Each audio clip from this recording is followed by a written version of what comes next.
ORTM, Office de radio-télévision du Mali, il est 13h à Ségou, même heure partout au Mali.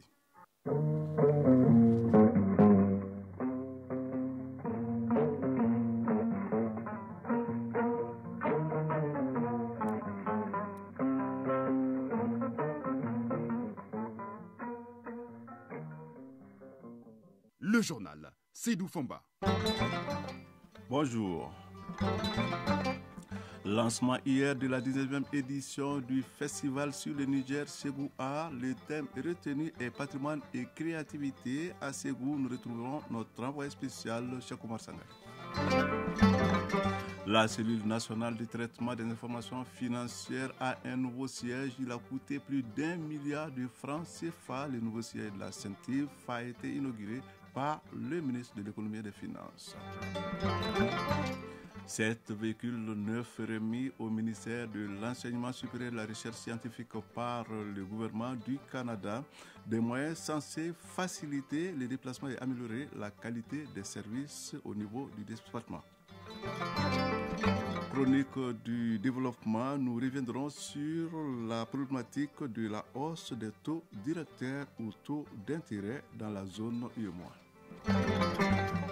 Auditrices, auditeurs, bienvenue. C'est parti depuis hier, du moins officiellement pour la 19e édition du festival sur le Niger Ségou Art, une cérémonie présidée par le Premier ministre Choguel Kokala Maïga.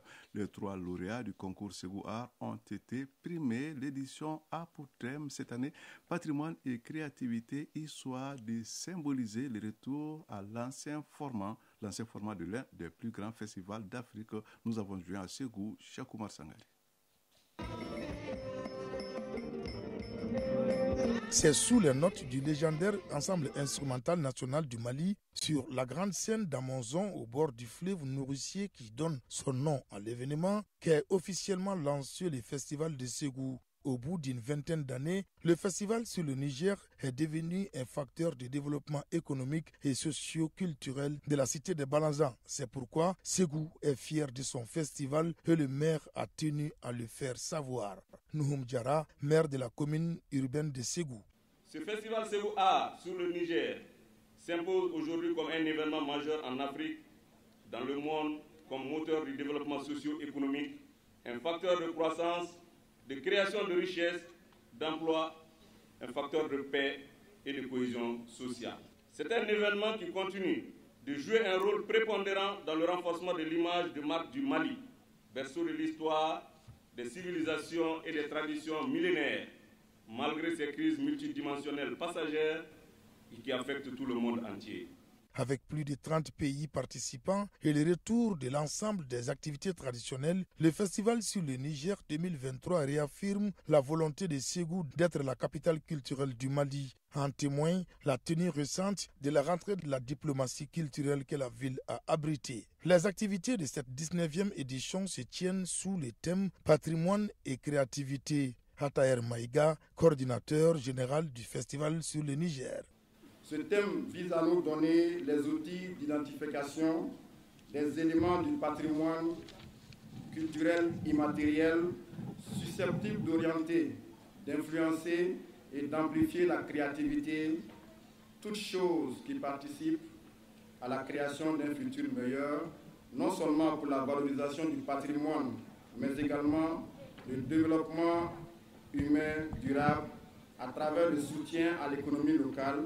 Nous accueillons cette année plus de 35 000 festivaliers et plus de 250 artistes, acteurs culturels et professionnels de l'art en provenance de plus de 32 pays d'Afrique et d'ailleurs. Comme à l'accoutumée, les 3 lauréats du concours Ségou Art ont reçu leur prix. La cérémonie de lancement a pris fin par le vernissage de l'exposition internationale des arts contemporains. Ségou, Cheikh Oumar Sangari, Tchadja Kamara, Oumar Katraoré. Plus d'1 milliard 96 millions de francs CFA, c'est le coût de réalisation du nouveau siège de la CENTIF, la cellule nationale de traitement des informations financières. L'infrastructure située au quartier du Fleuve a été inaugurée ce matin par le ministre de l'économie et des finances. C'était en présence de plusieurs personnalités du secteur financier. Reportage de Non Sissoko. C'est un immeuble flambant neuf avec 5 niveaux qui sert désormais de siège à la CENTIF, cellule nationale de traitement des informations financières. Cette bâtisse sise au quartier du Fleuve est construite sur près de 910 mètres carrés. Elle comporte 26 bureaux, 2 salles de réunion, un restaurant, un bureau de sécurité, un poste de contrôle et de nombreuses commodités. Le ministre de l'Économie et des Finances a inauguré l'infrastructure et a effectué une visite guidée. Idrissa Mohamed Haïdara, président de la CENTIF. C'est au cours de l'année 2017 que les travaux ont démarré. Ils ont coûté au budget national 1,96 milliard.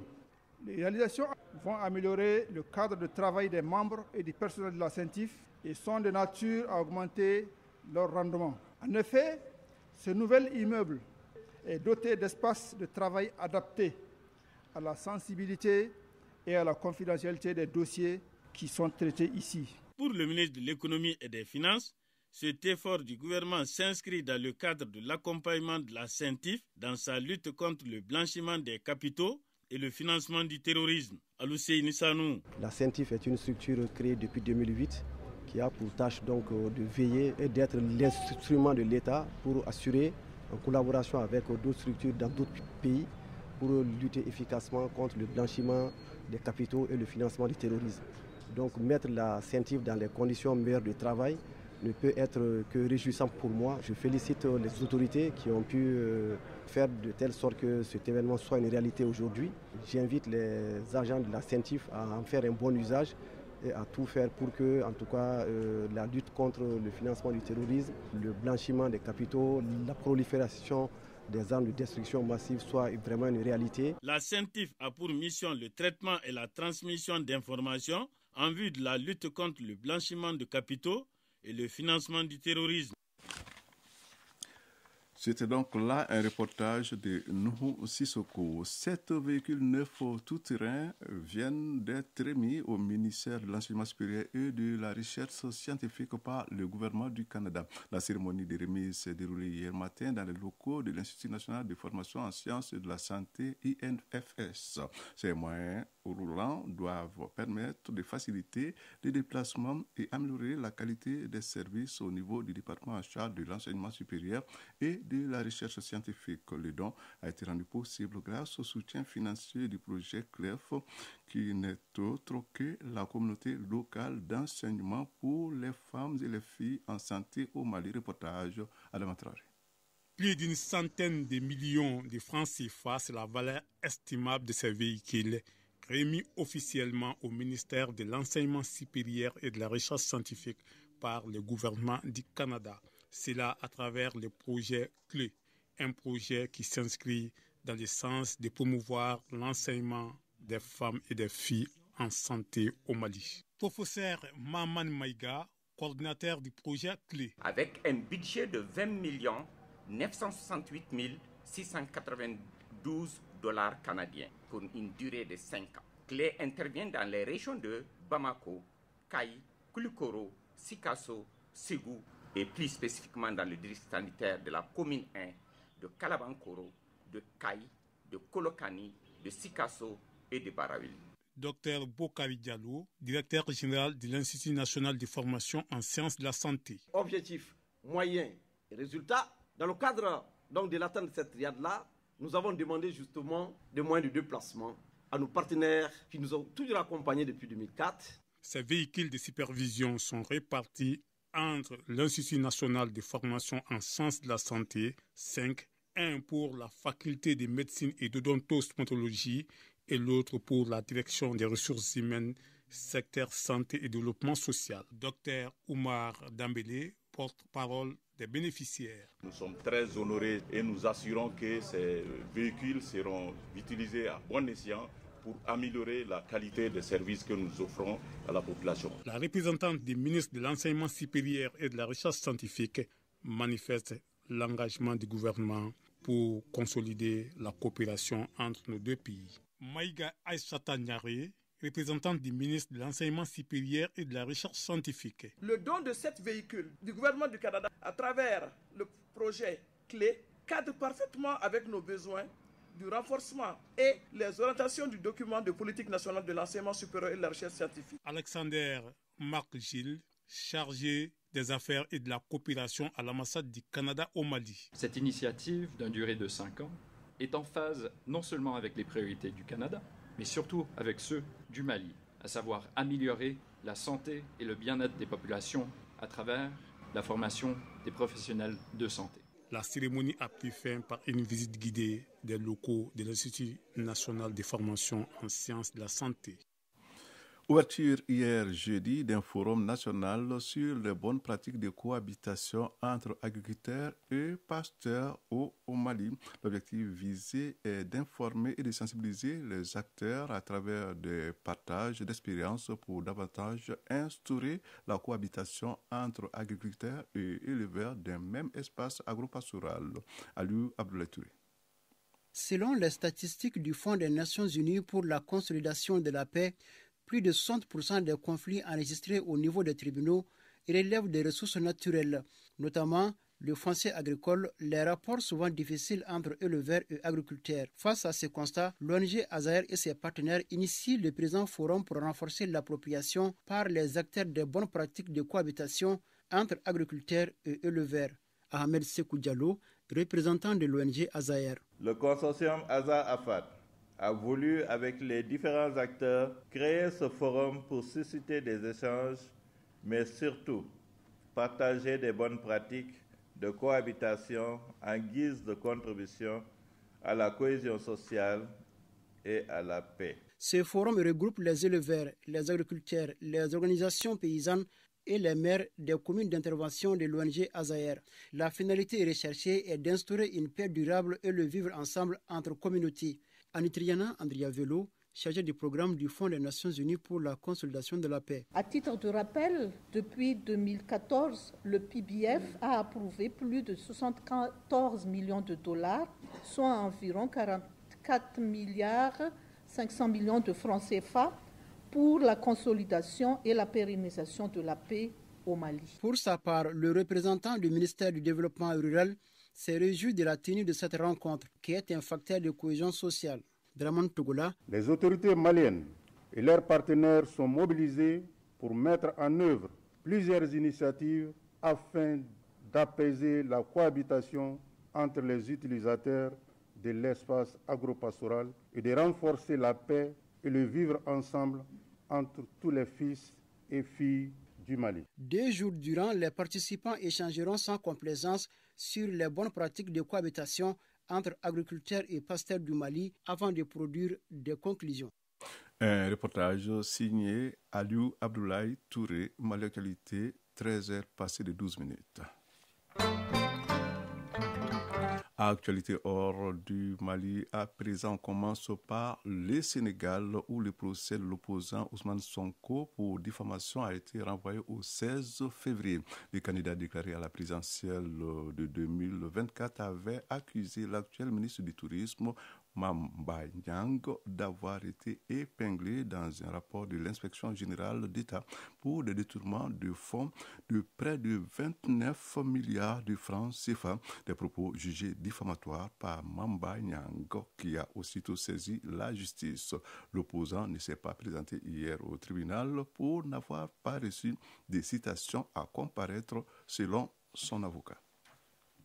D'un procès à un autre, celui en appel des proches de Guillaume Soro s'est ouvert hier à la cour d'appel d'Abidjan en Côte d'Ivoire. 10 personnes dont l'ancien aide de camp de Guillaume Soro, le commandant Abdoulaye Fofana, et encore son ancien directeur de protocole, Souleymane Kamagaté, sont jugés pour tentative d'atteinte à la sûreté de l'État.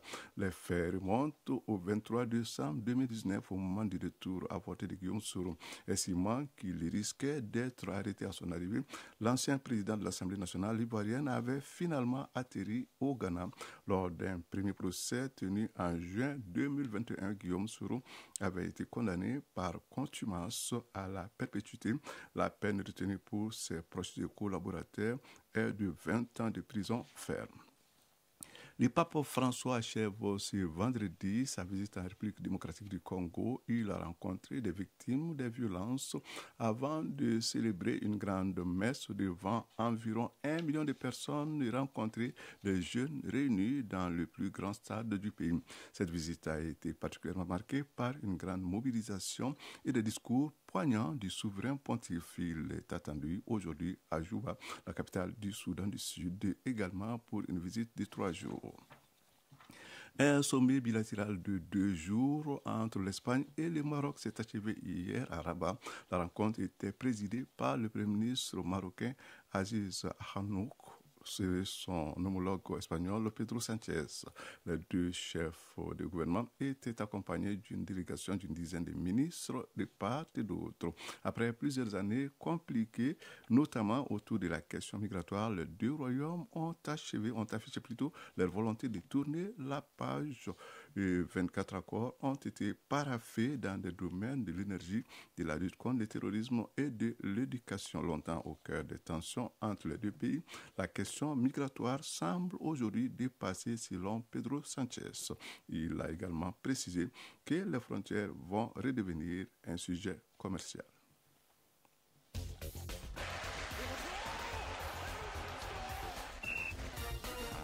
L'actualité sportive est marquée ce vendredi par la 10e journée du championnat national de Ligue 1 qui démarre cet après-midi au niveau continental. L'actualité reste dominée par la finale de la 7e édition du championnat d'Afrique des Nations prévue pour demain samedi entre l'Algérie et le Sénégal. Mais avant, le match de classement pour la 3e place oppose ce soir le Niger à Madagascar. Le développement de l'actualité sportive, c'est avec Salif Ouedraogo. Interrompu pour des raisons de participation de l'équipe nationale locale au championnat d'Afrique des Nations CHAN, le championnat national de Ligue 1 malien reprend service avec la 10e journée. La compétition revient avec 3 rencontres vendredi ici à Bamako. À partir de 16h au stade Morbo Keïta, l'AS Police va croiser le fer avec l'AS Real leader. Cette rencontre sera suivie de 11 créateurs de Nyarila, stade malien de Bamako. L'explication Binga FC, club olympique de Bamako, c'est à 16h au stade Mamadou Konaté. La dite journée se poursuivra samedi avec 3 rencontres à Baraouli. L'AS Bakaridian va se mesurer avec Afrique Football Elite AFE. À Kita, l'Union sportive des cercles de Kita sera aux prises avec l'Élan olympique. À Bougouni, l'Union sportive de Bougouni offre son hospitalité à l'USFAS. Initialement prévu samedi au stade Morbo Keïta, les matchs Goliba AC El Seba et AS Black Star de Badalabougou ASCO sont finalement reportés à lundi pour des raisons d'indisponibilité du stade. Le match de classement pour la 3e place du 7e championnat d'Afrique des Nations de football CHAN Algérie 2022 se joue ce vendredi. Il mettra aux prises le Niger et Madagascar. Le coup d'envoi du match est prévu à 19h GMT. Quant à la grande finale, elle aura lieu demain samedi au stade Nelson Mandela d'Alger entre l'Algérie et le Sénégal. Mali Actualité, 13h17. Chronique du développement.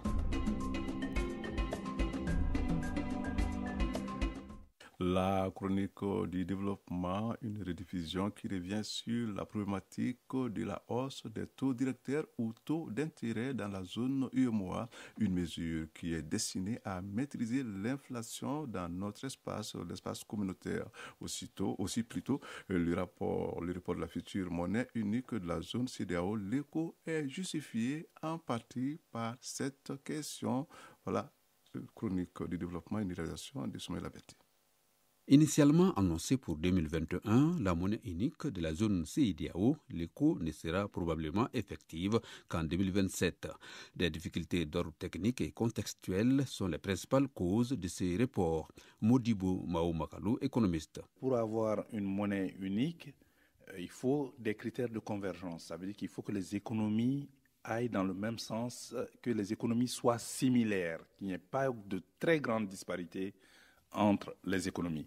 Parce que nous sommes au dernier degré de l'intégration économique et monétaire et cela veut dire que les pays doivent harmoniser leur politique économique. Cela veut dire la politique fiscale, budgétaire donc, et la politique monétaire, c'est-à-dire la mise en œuvre de la politique monétaire par les banques centrales. Évidemment, pour l'éco, il est projeté que nous ayons une monnaie unique en 2027. Ce report est dû à la Covid et déjà aussi des difficultés au niveau des critères de convergence, parce que ce que la pandémie sanitaire a créé, c'est-à-dire qu'il y a eu, les déficits se sont accrus, il y a d'autres problèmes maintenant comme l'inflation, c'est-à-dire la hausse généralisée des prix qui surviennent et les banques centrales doivent intervenir parce que c'est leur rôle de maîtriser l'inflation, d'assurer la stabilité des prix. Maîtriser l'inflation, c'est justement pour faire face à cette problématique que l'IMOA a revu à la hausse son taux directeur, c'est-à-dire le taux auquel la BCEAO prête de l'argent aux banques commerciales. Ainsi, en septembre, ce taux est passé de 2,25% à 2,5%, une mesure qui n'est pas sans conséquence sur la vie dans notre espace communautaire. L'impact de cette mesure est très important parce que vous savez, c'est de maîtriser l'inflation, c'est-à-dire la hausse généralisée des prix des biens et des services de consommation des ménages. Cette hausse du taux directeur va non seulement faire que les prix vont augmenter le coût des emprunts, mais si le coût des emprunts augmente, évidemment ça va rendre plus difficile la demande des biens et des services parce que moins il y a d'argent disponible, moins il y aura de dépenses effectuées et moins il y aura de consommation, ce qui ne fera baisser les prix des biens et des services. Évidemment, cette logique tient si, évidemment, la cause de la hausse généralisée des prix est monétaire. C'est-à-dire s'il y a l'émission de monnaie, c'est-à-dire s'il y a une grande masse monétaire, en réduisant cette masse monétaire, évidemment, les prix des biens et des services. Ce phénomène pourrait demeurer encore longtemps, voire s'étendre à d'autres secteurs financiers non bancaires, car le contexte international marqué par la crise en Ukraine ne rassure guère, avertit notre expert Modibo Mao-Makalou. Il faut s'entendre encore à ce que les taux directeurs soient relevés encore, et cela va mettre en difficulté les économies et les secteurs non seulement financiers, mais les secteurs financiers non bancaires en plus, parce que les fonds de pension, etc., les assurances vont avoir des difficultés parce que quand les taux directeurs augmentent, ça veut dire que les marchés financiers aussi seront en difficulté avec la hausse du coût des emprunts. Et tous ces secteurs-là vont être un peu en difficulté et les investisseurs vont serrer entre les entreprises qui ont les meilleures performances et celles qui n'ont pas de très bonnes performances. Et donc, la hausse de ces coûts d'emprunt aussi font augmenter la dette et des États et des entreprises. Donc, celles qui seront les plus endettées et qui n'auront pas un bilan assez confortable auront des difficultés et risquent d'aller en faillite, ce qui va augmenter encore des difficultés dans l'économie, ralentir l'économie et puis faire augmenter le chômage. Et les solutions seront globales parce que nous avons des problèmes géopolitiques, c'est-à-dire la crise en Ukraine, qui affecte le prix des matières de base, des ressources naturelles, comme le pétrole, comme les engrais, comme les céréales, et même nos produits d'exportation, comme le coton, le cacao, le café et autres. En attendant des solutions globales à cette crise, les pays à faible revenu continuent d'en payer les prix forts. Et notre continent est particulièrement concerné car il importe un tiers de ses besoins en denrées alimentaires. Prochain rendez-vous avec Osmaïla Berté vendredi prochain pour bien évidemment un autre numéro. C'est donc tout pour ce journal. Une présentation de Seydou Foma avec la complicité technique d'Abse Traoré. À la mise en ligne, il y avait Sekou Traoré, je dirais même qu'il est double Traoré. Réalisation de ce Baba Diarra, le tout étant coordonné par Ousmane Dao, le jeune sage. Merci de nous avoir suivis. Pour ma part, je vous retrouve dimanche prochain. Au revoir.